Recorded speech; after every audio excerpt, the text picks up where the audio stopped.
प्रियंका गांधी के पति द्वारा पहलगाम पर दिए गए विवादित बयान की हो रही है निंदा। रॉबर्ट वाड्रा ने हिंदुओं के कत्लेआम को सड़कों पर नमाज न पढ़ने देने से जोड़ा। वाड्रा के अनुसार हमले करने वाले आतंकवादी संभल मस्जिद में मंदिर के सबूत जैसे मामलों से भी है अनकंफर्टेबल। देश भर में पाकिस्तान के खिलाफ बढ़ते रोष के बीच वाड्रा के बयान पर हजारों सोशल मीडिया यूजर दे चुके हैं कड़ी प्रतिक्रिया।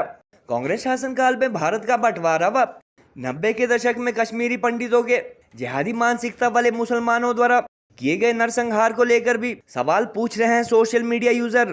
गत सप्ताह जमीन घोटाले व लैंड डील मामले में ईडी की लंबी पूछताछ से परेशान भी बताए जा रहे हैं प्रियंका गांधी के पति। वाड्रा के बयान पर राहुल गांधी व सोनिया गांधी को लगाकर किसी भी बड़े कांग्रेस नेता ने अब तक नहीं दी प्रतिक्रिया। कल से कश्मीर में आतंकवादियों के खात्मे की तैयारियों में लगे गृह मंत्री अमित शाह ने आज हमले में मारे गए हिंदुओं को दी श्रद्धांजलि। मोदी सरकार के शासनकाल में पुलवामा के बाद पहलगाम में हुए दूसरे बड़े आतंकी हमले का पाकिस्तान को कड़ा जवाब देने की मांग भी कर रहे हैं देश भर के लोग। गहरी संवेदना उन लोगों के साथ है। 28 लोग मेरे ख्याल से हैं जो जिनकी मृत्यु हुई और काफ़ी हैं जो घायल हुए हैं। अब मैं यही कहूँगा कि मुझे हमेशा लगा है और ये मेरी सोच है, जो गलत हो रहा है मुसलमानों के साथ कि जब वो अपनी प्रार्थना करते हैं और अगर जामा मस्जिद में करते हैं और अगर बड़े तादाद में लोग होते हैं और वो बाहर रोड पे आना पड़ता है उनको, तो उनको रोक दिया जाता है या छतों पे रोक दिया जा रहा है कि आप यहाँ प्रार्थना नहीं कर सकते, या मस्जिदों का सर्वे हो रहा है कि हो सकता है कोई मूर्ति मिल जाए या कुछ भी ऐसे हो जाए जो संभल वगैरह में हो रहा है। और अगर आप बाबर या औरंगजेब की बात करते हैं तो माइनॉरिटीज़ को दुख लगता है, उनको दुख महसूस होता है।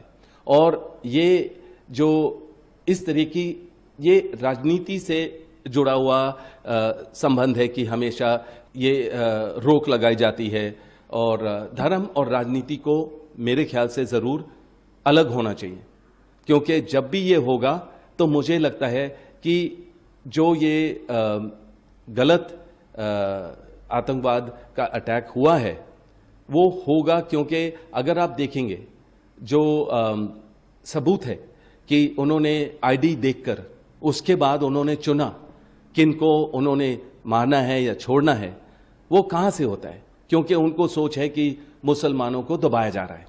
लोग ऐसे उठते हैं तो मैं उसके बिल्कुल खिलाफ हूँ, बिल्कुल खिलाफ हूँ। और मुझे पता है हमारी जो फोर्सेस हैं वो एकजुट होंगे और ताकत उनको मिलेगी या ताकत होनी चाहिए कि वो आगे जाके बॉर्डर और संभालें और अपनी कार्रवाई करें, और जो भी जहां भी सिक्योर कर सकते हैं उसको सिक्योर करना ज़रूरी है।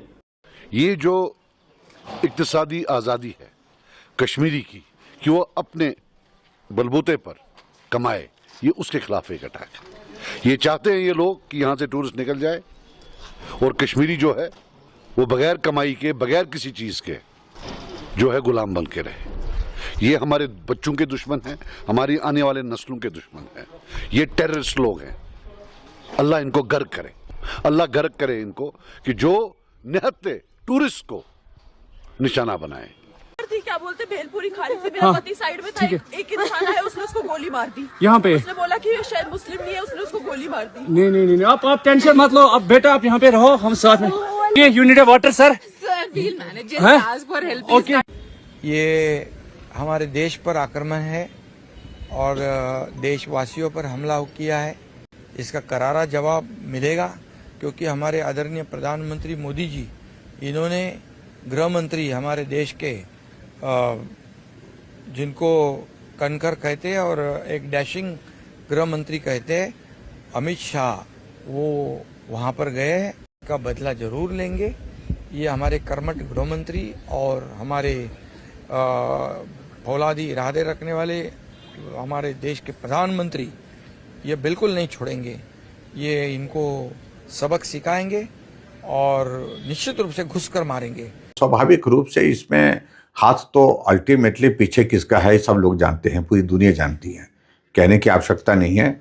और हाथ किसी का भी हो, ये हाथ जो है वो काट करके रख देंगे हमारी सरकार, केंद्र की सरकार। जम्मू कश्मीर के पहलगाम में हिंदू पर्यटकों पर जिहादी मानसिकता वाले आतंकियों द्वारा किए गए हमले पर कांग्रेस के सुप्रीम लीडर कहे जाने वाले राहुल गांधी के जीजा रॉबर्ट वाड्रा ने विवादित बयान देकर हिंदुओं के गुस्से को बढ़ाने का काम किया है। वाड्रा ने हिंदी व इंग्लिश में दिए गए अलग अलग स्टेटमेंट में इस हमले को पिछले कुछ अरसे से देश में मुसलमानों को सड़क पर नमाज पढ़ने से रोकने से भी जोड़ने की कोशिश की। राहुल के जीजा के अनुसार नमाज पढ़ने से रोकने व संभल मस्जिद में हिंदू मंदिर होने के सबूत का मामला उठाए जाने जैसे प्रकरण से अनकंफर्टेबल फील कर रहे माइनॉरिटी के लोग इस तरह से हिंदुओं को ढूंढ ढूंढ कर मारने में लगे हैं। वाड्रा ने इस बयान से न केवल सोनिया गांधी परिवार बल्कि कांग्रेस पार्टी के लिए भी मुश्किलें खड़ी कर दी है। हालांकि उन्होंने इस स्टेटमेंट को अपनी व्यक्तिगत राय बताया। वाड्रा के बयान पर हालांकि अब तक राहुल व सोनिया गांधी जैसे आला कांग्रेस नेताओं का रिएक्शन आना बाकी है, मगर हजारों सोशल मीडिया यूजर उनकी स्टेटमेंट की कड़ी निंदा कर रहे हैं और कुछ इसे गांधी परिवार द्वारा इग्नोर किए जा रहे हैं। वाड्रा की पॉलिटिक्स में एंट्री की एक और कोशिश भी बता रहे हैं। सड़क पर नमाज पढ़ने से रोकने पर 26-27 हिंदुओं की हत्या किए जाने के वाड्रा के इस तर्क की निंदा करते हुए लोग उन्हें 90 के दशक में कांग्रेस शासन काल में कश्मीर में लाखों हिंदुओं व पंडितों के संहार व धर्म के आधार पर देश के विभाजन की विभीषिका भी याद दिला रहे हैं। एक तरफ जहां वाड्रा दुनिया भर के आतंकवादियों के गढ़ पाकिस्तान द्वारा करवाए गए इस हमले को माइनॉरिटी की अनदेखी से डिफेंड करने की कोशिश कर रहे हैं, वहीं दूसरी ओर देश भर के आम लोग पाकिस्तान व जिहादी मानसिकता के कट्टरपंथियों पर सर्जिकल स्ट्राइक व एयर स्ट्राइक जैसी कड़ी कार्रवाई की मांग भी मोदी सरकार से कर रहे हैं। आज जहां हिमाचल के कुल्लू सहित देश के विभिन्न स्थानों पर पाकिस्तान के खिलाफ प्रदर्शन हुए, वहीं गृह मंत्री अमित शाह ने पहलगाम में मारे गए हिंदू पर्यटकों को श्रद्धा सुमन भी अर्पित किए। कल से कश्मीर में मौजूद गृह मंत्री अमित शाह ने यहां हाई लेवल मीटिंग कर जानकारी के अनुसार जिहादियों व आतंकवादियों के खात्मे की एक हाई लेवल मीटिंग में संबंधित अधिकारियों के साथ रणनीति बना ली है। We see that this government will try and show that, talk about Hindutva, and the minorities feel uncomfortable, and they feel troubled when you have a survey on mosques, or you tell people you cannot pray in this way or that way. These kind of things create instability, communal issues. And if you see the way this act, if you dissect this terrorist act that took place, if they're looking at people's identity, why are they looking at people's identity? Because there's a divide that has come about in our country with Hindus and Muslims and also Christians. Priests being troubled. What is this? Why are we having communal disharmony in our country? This will create divides. This will create these kind of organizations to feel that Hindus are making a problem for all the Muslims.